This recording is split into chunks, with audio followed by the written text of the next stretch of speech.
Welcome to Plaid and Lattes. I'm AJ, and in today's video we'll be making meatloaf mac and cheese soup, gluten-free. If that's something you want to see, then do not adjust your screen.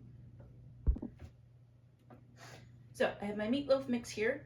I did extra lean ground beef, an egg, Worcestershire sauce, onion, and garlic. Just super simple. And I'm just making teeny tiny meatballs. I also have my water boiling for my macaroni.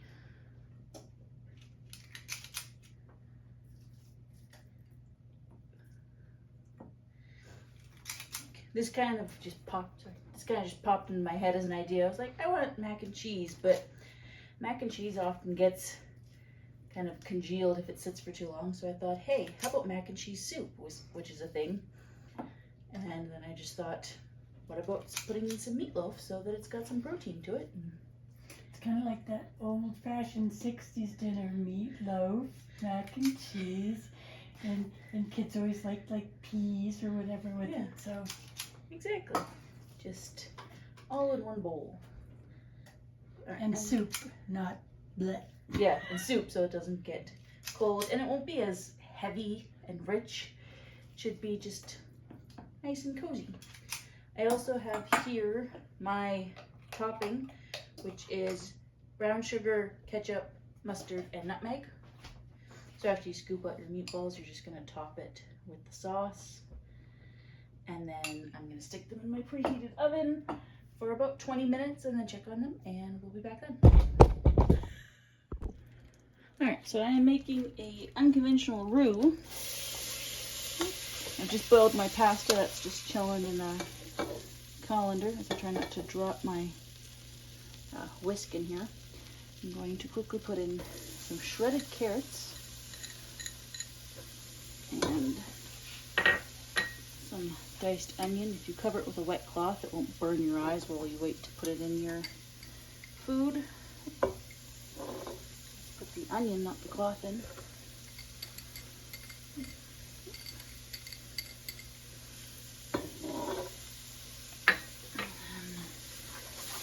Give that a nice cook.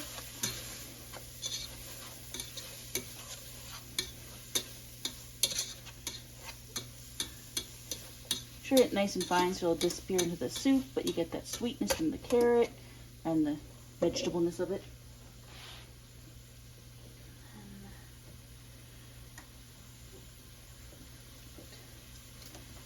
Butter in.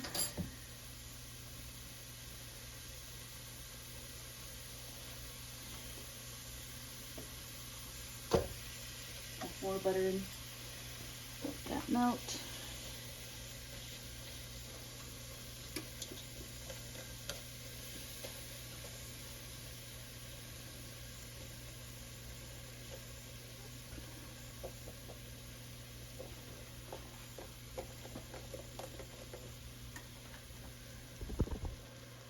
And I got about a quarter cup of flour in there. Gluten-free flour, the President's Choice.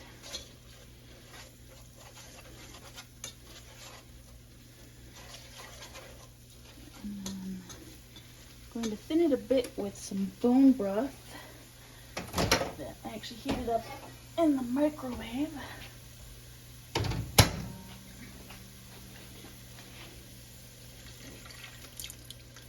It's not completely heated through though, apparently.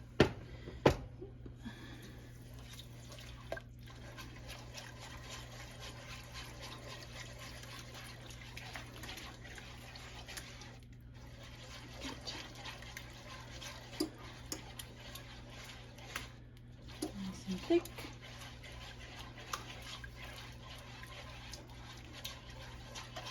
And then, even though I'm using bone broth, I am going to use a spoon of organic Better Than Bouillon. The organic one is gluten-free, and you can get it at Costco. Just a nice spoon to add some richness.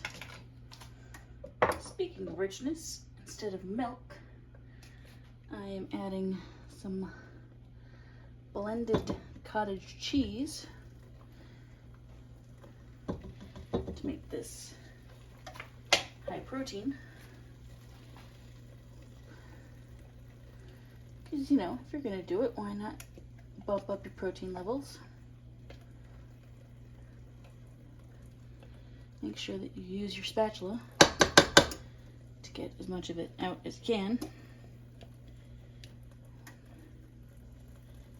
Cleaner a container looks after you've emptied it, you know you've used your spatula, right?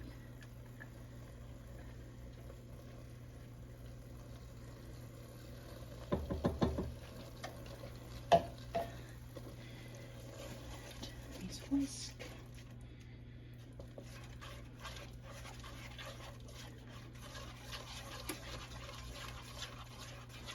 Add in more broth.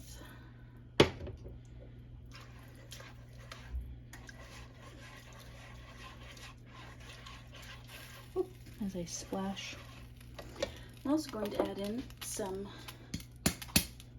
cheese powder, theoretically.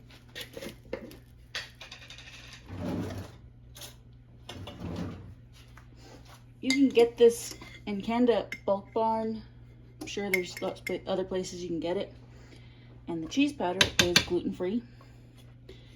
And it just adds that mac and cheese that you're looking for.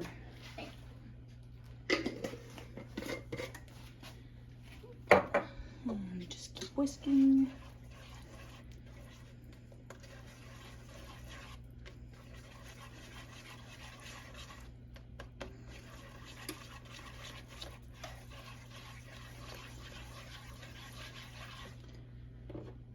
Last of my broth / broth cube.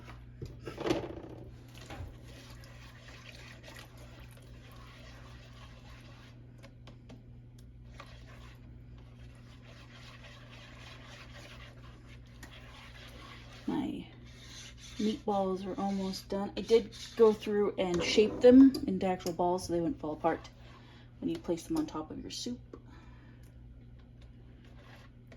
Just breaking everything up. Then I have just some shredded marble cheese. I'm gonna put most of it in, but I'm gonna leave a little bit for topping.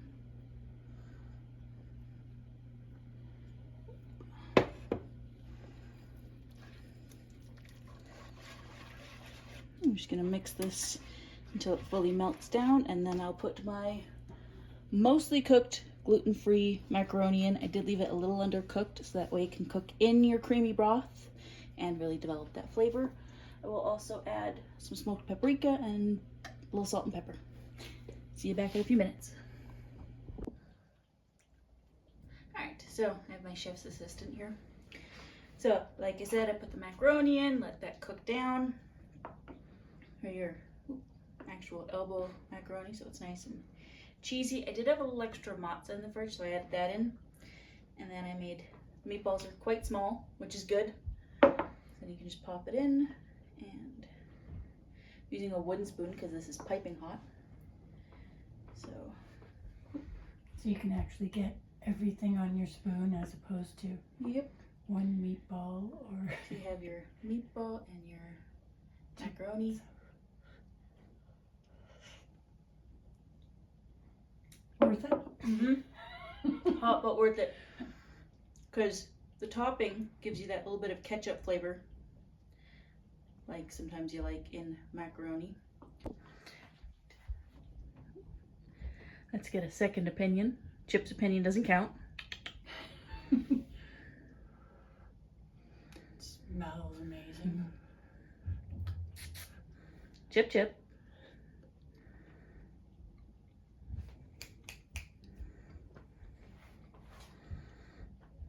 It tastes like if you took a spoon of your mac and cheese and your meatloaf at the same time. Yeah. It's perfect. Rock and roll. You could throw frozen peas in there and it would taste like a Full thing. full-on meatloaf mac and cheese dinner. There we go. Yeah, it's really, really good. All right. So I will write down the recipe down below, obviously. And there you are. It only took It only took one cat. took one assistant. It was about a 40-minute from prep to cook, including filming. So probably around 30 minutes and you could have this done. Easy peasy, lots of protein, rich and Tastes creamy. amazing. Till next time, stay caffeinated, stay cozy.